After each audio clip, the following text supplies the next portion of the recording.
Yes, Uttama. Namaste. Namaste. Can I give this to Bhagavan now? Of course, my son Kumar. So I'm giving now. We can continue.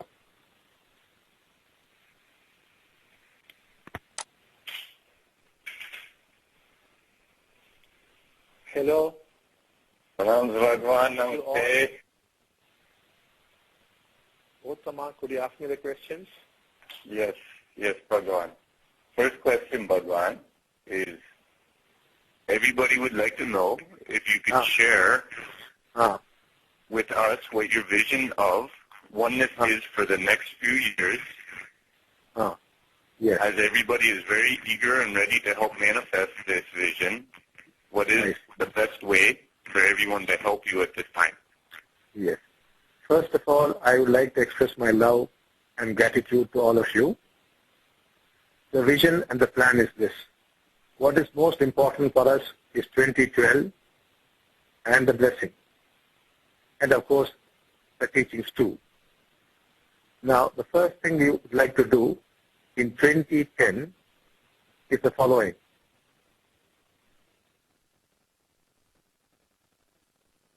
I think maybe the connection got dropped, so we're waiting to hear back specifically what has happened. Hopefully the guys are reconnecting.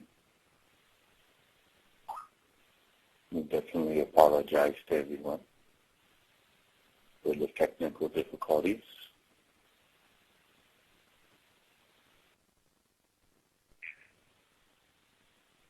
So I think you could hear me speaking about 2010. In 2010, the trainers themselves would be conducting the courses in their respective countries and would be initiating people into becoming blessing givers. There shall be no control or conditions imposed on the trainers. They would come from their own life experiences and from their own insights and will have the freedom to restructure the courses as they feel best. That's for 2010.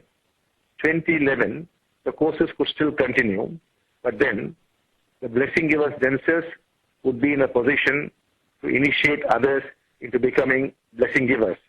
Because by that time, the phenomenon would have grown much, much more. So there will be a large number of blessing givers. The idea is to produce a large number of blessing givers without having to spend money. The year 2012, the blessing givers would organize themselves into either small, medium, or large groups in villages, towns, cities, or wherever they like. And these people would be trained to give blessings to each other periodically, once a week, or once in 15 days, or once in a month. Now, this is completely something which they will be doing themselves. They will be giving dikshas to themselves as groups. It's a very special kind of diksha. This should be started in the year 2012. This is the process. In this process, people's consciousness would be raised. If they happen to be Christians, they would experience Christ consciousness. If they are Buddhists, they would experience the Buddha's consciousness. If they happen to be Hindus, it depends upon what consciousness they would like to experience, either Krishna consciousness or Rama consciousness. If they happen to be Muslims, they would discover the true essence of Islam, and there should be an Islamic consciousness. If you happen to be an atheist, you will feel very connected with nature and to fellow human beings. So it all depends upon what one has been seeking and what has been one's conditioning. It will not be the same. If there are 1,000 people, their states, their insights could be in 1,000 different ways. That's why we do not call it sameness, we call it oneness. One could have a Christian experience, one could have a Buddhist experience. Very different, but then they would feel close to one another. They will feel oneness among themselves. This is what will happen in 2012 because the energies will be shifting in 2012. The energy shift is not brought about by us. It's a natural phenomenon, exactly like what happened in 1989. There was the energy shift, which was made use of by people to bring down the Berlin Wall, and finally the fading away of communism, and what happened in China and in many other places on the planet. People could do this because there was an energy shift. Similarly, there will be a massive shift of energy in 2012. So people from all walks of life could make use of it. Spiritual people, all kinds of spiritual people could make use of it. We want to make use of it to bring people closer to one another. They will feel a oneness among themselves.